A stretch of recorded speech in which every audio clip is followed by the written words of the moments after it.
Assalamualaikum warahmatullahi wabarakatuh. Perkenalkan, saya Larasari dari Prodi Ilmu Pemerintahan Universitas Jambi dengan NIM B1B1240088. Tujuan pembuatan video ini untuk memenuhi tugas mata kuliah pengantar ilmu politik.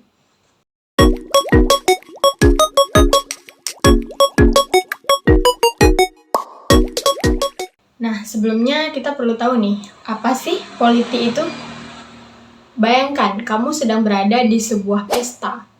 Di sana, orang-orang berdiskusi, membuat keputusan, dan kadang-kadang terjadi perdebatan. Nah, itulah gambaran sederhana tentang politik. Politik adalah proses di mana orang-orang berinteraksi, membuat keputusan, dan menentukan arah hidup bersama. Meskipun seringkali terdengar serius, politik sebenarnya adalah bagian dari kehidupan sehari-hari kita. Nah, selanjutnya definisi politik menurut para ahli. Yang pertama, Aristoteles. Bayangkan, Aristoteles sebagai seorang guru bijak yang berkata, politik itu seperti seni lukis. Tujuannya adalah menciptakan karya yang indah, yaitu masyarakat yang baik dan berkeadilan. Dia percaya bahwa politik harus mengutamakan kebaikan bersama. Yang kedua, Miriam Budiarjo. Budiarjo mengibaratkan politik sebagai sebuah permainan catur.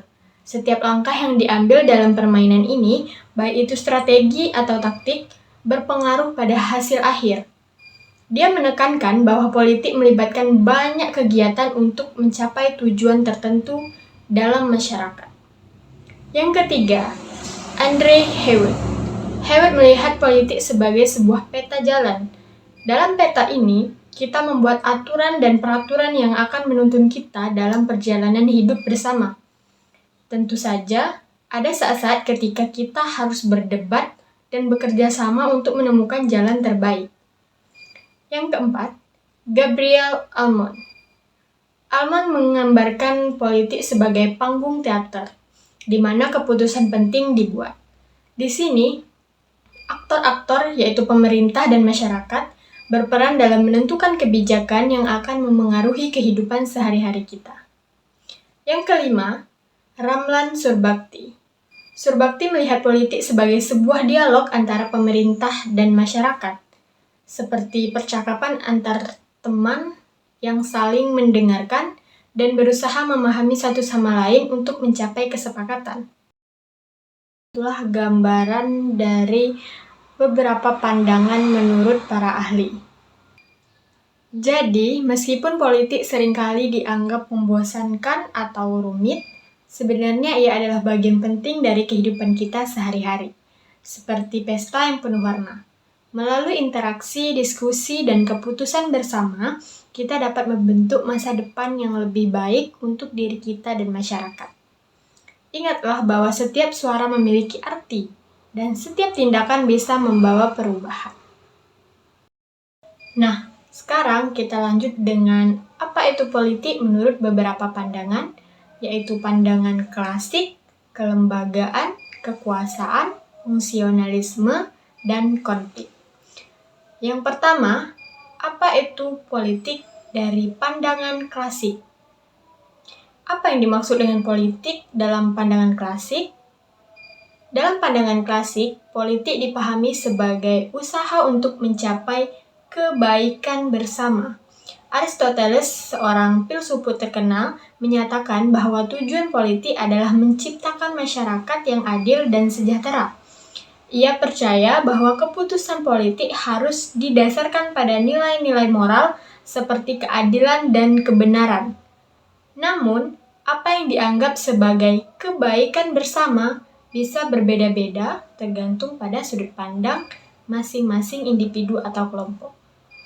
Yang kedua, bagaimana pendekatan kelembagaan memahami politik? Apa yang ditekankan oleh pendekatan kelembagaan dalam politik? Pendekatan kelembagaan melihat politik sebagai segala sesuatu yang berkaitan dengan struktur dan organisasi negara. Max Weber menjelaskan bahwa negara memiliki hak untuk memonopoli penggunaan kekuatan fisik. Artinya, hanya negara yang boleh menggunakan kekuatan untuk menjaga ketertiban. Dalam konteks ini, politik melibatkan interaksi antara berbagai lembaga seperti pemerintahan, parlemen, dan lembaga yudikatif. Bagaimana lembaga-lembaga ini bersaing dan berkolaborasi untuk mempengaruhi kebijakan publik menjadi fokus utama dalam pendekatan ini. Yang ketiga, apa peran kekuasaan dalam politik? Mengapa kekuasaan dianggap penting dalam politik? Dari perspektif kekuasaan, politik dilihat sebagai usaha untuk mempertahankan kekuasaan. Kekuasaan ini di sini berarti kemampuan untuk mempengaruhi tindakan dan pikiran orang lain. Dalam banyak situasi, individu atau kelompok berusaha meraih dominasi melalui berbagai cara, termasuk kampanye, pemilihan umum, dan lobi kebijakan. Namun, pendekatan ini seringkali dipandang negatif karena bisa melibatkan manipulasi atau tindakan tidak etis untuk mencapai tujuan. Yang keempat, bagaimana fungsionalisme melihat politik? Apa yang ditekankan oleh pendekatan fungsionalisme dalam memahami politik? Pendekatan fungsionalisme melihat politik sebagai proses untuk merumuskan dan melaksanakan kebijakan yang bermanfaat bagi masyarakat secara keseluruhan. David Easton berpendapat bahwa politik berfungsi untuk mengatur kepentingan masyarakat dan memastikan nilai-nilai tersebut dapat dipertahankan. Dalam hal ini, konflik antara berbagai kepentingan dianggap sebagai bagian alami dari proses politik. Misalnya, ketika ada isu lingkungan yang kontroversial, berbagai kelompok akan bersaing untuk mempengaruhi keputusan pemerintah. Yang terakhir adalah pandangan konflik. Mengapa konflik dianggap penting dalam politik? Pandangan konflik menyoroti bahwa politik adalah arena di mana terjadi perjuangan antara berbagai kelompok untuk mendapatkan kekuasaan dan sumber daya. Dalam perspektif ini, konflik bukanlah hal yang aneh. Sebaliknya, itu adalah bagian dari dinamika sosial yang selalu ada. Berbagai kelompok dengan kepentingan berbeda akan berusaha mempengaruhi kebijakan dan keputusan yang berdampak pada kehidupan mereka. Seperti dalam perjuangan hak asasi manusia atau keadilan sosial. Kenapa sih penting untuk memahami berbagai perspektif tentang politik? Nah, memahami berbagai perspektif tentang politik membantu kita menganalisis situasi di sekitar kita dengan lebih baik. Setiap pendekatan memberikan wawasan unik tentang bagaimana kekuasaan, kebijakan, dan kepentingan bersama berinteraksi dalam kehidupan sehari-hari. Dengan demikian, kita dapat lebih aktif berpartisipasi dalam proses politik dan memahami dampaknya terhadap masyarakat kita. Selanjutnya, kita akan membahas mengenai unsur-unsur politik. Yang pertama adalah state atau negara. Negara adalah organisasi yang memiliki kekuasaan untuk mengatur kehidupan masyarakat dalam suatu wilayah. Ia mencakup semua lembaga pemerintahan seperti presiden, parlemen, dan pengadilan, serta hukum yang mengatur perilaku warganya. Bayangkan negara sebagai rumah, di mana semua orang tinggal dan berinteraksi. Yang kedua, power atau kekuasaan. Kekuasaan adalah kemampuan seseorang atau kelompok untuk mempengaruhi orang lain. Ini bisa berasal dari posisi resmi seperti seorang pemimpin, atau dari pengaruh sosial, seperti seorang tokoh masyarakat. Kekuasaan ini penting karena menentukan siapa yang dapat mengambil keputusan dan bagaimana keputusan itu dijalankan. Yang ketiga, decision making atau pengambilan keputusan. Pengambilan keputusan adalah proses di mana orang atau kelompok memilih langkah untuk tindakan tertentu. Misalnya, ketika pemerintah memutuskan untuk meningkatkan anggaran pendidikan. Itu adalah hasil dari proses pengambilan keputusan. Keputusan ini sering melibatkan diskusi dan pertimbangan berbagai faktor. Yang keempat, polisi atau kebijakan. Kebijakan adalah rencana atau strategi yang dibuat oleh pemerintah untuk mencapai tujuan tertentu. Misalnya, kebijakan lingkungan hidup bisa mencakup aturan tentang pengurangan limbah plastik. Kebijakan ini bertujuan untuk menyelesaikan masalah tertentu dan biasanya dituangkan dalam bentuk undang-undang atau program. Yang kelima, distribution atau distribusi. Distribusi berkaitan dengan bagaimana sumber daya dan manfaat dibagikan di masyarakat. Ini termasuk akses terhadap pendidikan, kesehatan, dan pekerjaan. Distribusi yang adil sangat penting agar semua orang memiliki kesempatan yang sama untuk berkembang dan sejahtera. Nah, dengan memahami unsur-unsur ini, kita bisa lebih mudah melihat bagaimana politik bekerja dalam kehidupan sehari-hari dan bagaimana keputusan yang diambil oleh pemerintah mempengaruhi kita semua. Nah, sekarang perbedaan ilmu politik dan ilmu lainnya.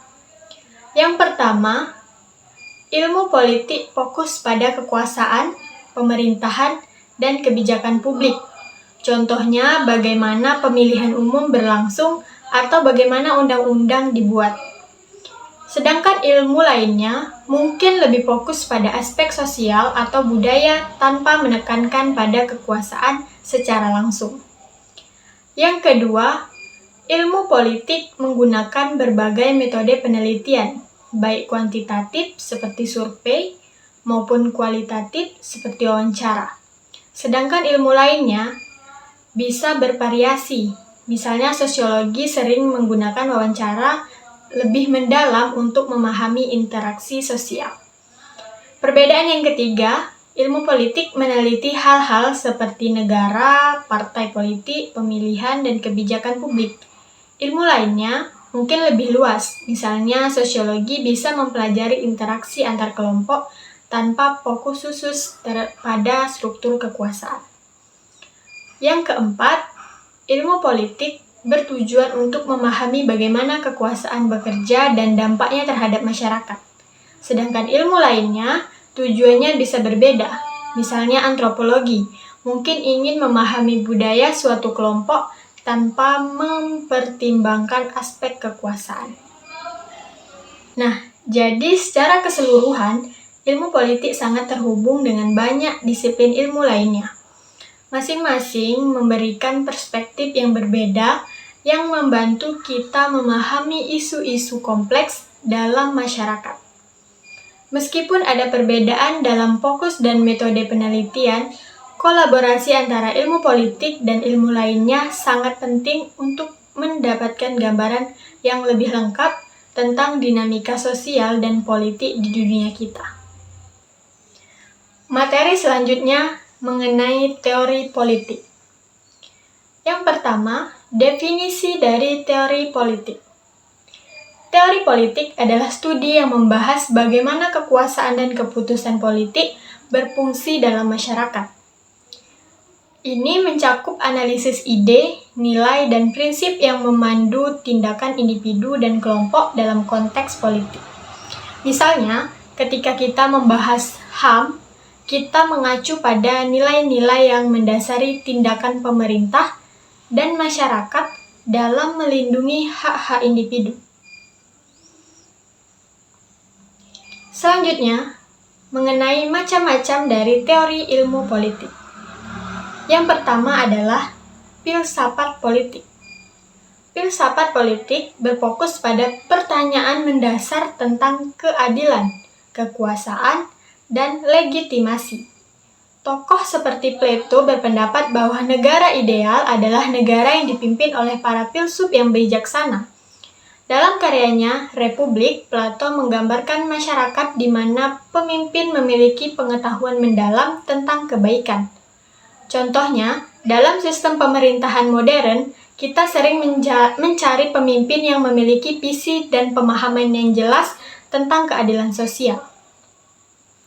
Yang kedua, teori ideologi politik. Ideologi politik adalah kumpulan nilai dan keyakinan yang membentuk pandangan seseorang terhadap pemerintahan. Misalnya, liberalisme menekankan kebebasan individu dan hak asasi manusia. Penganut ideologi ini percaya bahwa pemerintahan seharusnya tidak mengintervensi kehidupan pribadi warganya, Sebagai contoh, kebijakan tentang kebebasan berbicara dan hak untuk memilih merupakan manifestasi dari nilai-nilai liberalisme. Teori yang ketiga, teori sistem. Teori sistem melihat politik sebagai bagian dari sistem yang lebih besar di mana berbagai elemen saling berinteraksi. David Easton, seorang ahli teori politik, menggambarkan sistem politik sebagai proses alokasi nilai-nilai dalam masyarakat. Contohnya, dalam sebuah negara demokratis, lembaga eksekutif, legislatif, dan yudikatif harus bekerja sama untuk menciptakan kebijakan yang efektif dan adil. Ketika salah satu lembaga tidak berfungsi dengan baik, seluruh sistem dapat terganggu. Yang keempat, teori pilihan rasional. Teori pilihan rasional menganalisis bagaimana individu membuat keputusan berdasarkan kepentingan pribadi mereka. Misalnya, seorang pemilih mungkin memilih kandidat tertentu dalam pemilihan umum, karena kandidat tersebut menjanjikan kebijakan ekonomi yang lebih baik bagi dirinya. Dalam konteks ini, pemilih akan mempertimbangkan faktor-faktor seperti pajak, lapangan kerja, dan program sosial sebelum membuat keputusan. Dan yang terakhir adalah teori struktural fungsional. Teori struktural fungsional menganalisis bagaimana berbagai elemen dalam masyarakat berfungsi untuk menjaga stabilitas atau menciptakan perubahan. Misalnya, pendidikan berperan penting dalam membentuk nilai-nilai generasi muda dan mempersiapkan mereka untuk peran aktif dalam masyarakat. Jika sistem pendidikan tidak berjalan dengan baik, maka dapat terjadi ketidakpuasan sosial yang dapat memicu perubahan politik.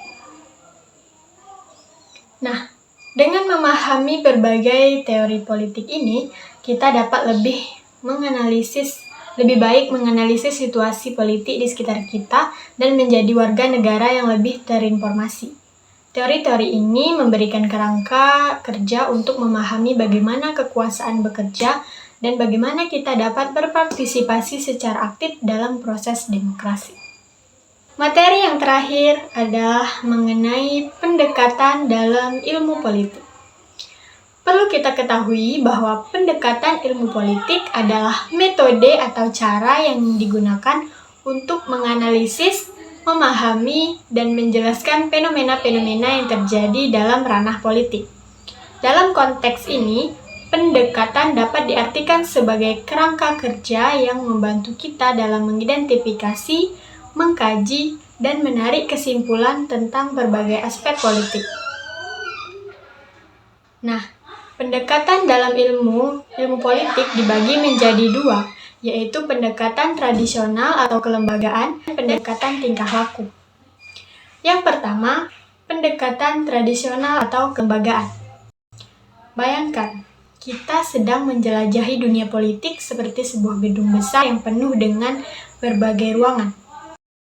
Pendekatan tradisional atau kelembagaan adalah cara kita melihat bagaimana gedung ini dibangun dan diatur. Di sini, fokusnya adalah pada lembaga-lembaga, seperti parlemen, presiden, dan pengadilan. Pendekatan ini mengajak kita untuk memahami bagaimana semua bagian ini bekerja sama dan saling berinteraksi. Kita juga perlu melihat ke belakang, karena sejarah gedung ini, atau apa yang terjadi di masa lalu, sangat mempengaruhi cara kita menjalankan pemerintahan sekarang. Selain itu, pendekatan ini seringkali memberikan pandangan tentang bagaimana seharusnya sebuah pemerintahan berfungsi dengan baik. Yang kedua, pendekatan tingkah laku. Mari kita beralih ke pendekatan tingkah laku. Jika pendekatan tradisional adalah tentang bangunan, maka pendekatan ini seperti melihat penghuni gedung tersebut, yaitu individu dan kelompok yang berinteraksi di dalamnya. Pendekatan ini lebih modern dan dinamis, karena fokus pada perilaku orang-orang dalam konteks politik. Kita ingin tahu bagaimana sikap, nilai, dan budaya mempengaruhi cara mereka berpartisipasi dalam politik. Jadi, alih-alih hanya melihat struktur, kita juga memperhatikan apa yang terjadi di dalamnya, bagaimana orang berpikir dan bertindak. Pendekatan tingkah laku dibagi lagi menjadi 3, yaitu pendekatan pilihan rasional, budaya, dan struktural. Sekarang, mari kita gali lebih dalam ke salah satu sub pendekatannya, yaitu pilihan rasional. Bayangkan kita berada di sebuah pasar yang ramai dengan banyak pilihan. Dalam pendekatan ini, setiap individu dianggap sebagai pembeli cerdas yang ingin mendapatkan nilai terbaik untuk dirinya sendiri. Ketika datang ke pemilu atau kebijakan publik, mereka akan memilih kandidat atau opsi yang menurut mereka paling menguntungkan. Jadi, keputusan politik mereka didasarkan pada pertimbangan rasional. Apa yang bisa mereka dapatkan dari pilihan tersebut. Selanjutnya, ada pendekatan budaya. Bayangkan, kita berada di sebuah festival budaya yang penuh warna. Di sini, nilai-nilai dan norma-norma sosial sangat mempengaruhi bagaimana orang berperilaku dalam politik. Misalnya, dalam masyarakat dengan tradisi kolektivisme atau di mana kebersamaan itu penting, orang mungkin lebih mendukung kebijakan yang menguntungkan komunitas daripada diri sendiri. Jadi, pendekatan budaya membantu kita memahami mengapa kelompok tertentu memiliki preferensi politik yang berbeda berdasarkan latar belakang budaya mereka. Terakhir, mari kita lihat pendekatan struktural. Ini seperti melihat peta sosial dari gedung politik kita. Pendekatan ini menyoroti bagaimana faktor-faktor seperti kelas sosial, etnisitas, dan gender mempengaruhi akses individu terhadap kekuasaan dan sumber daya.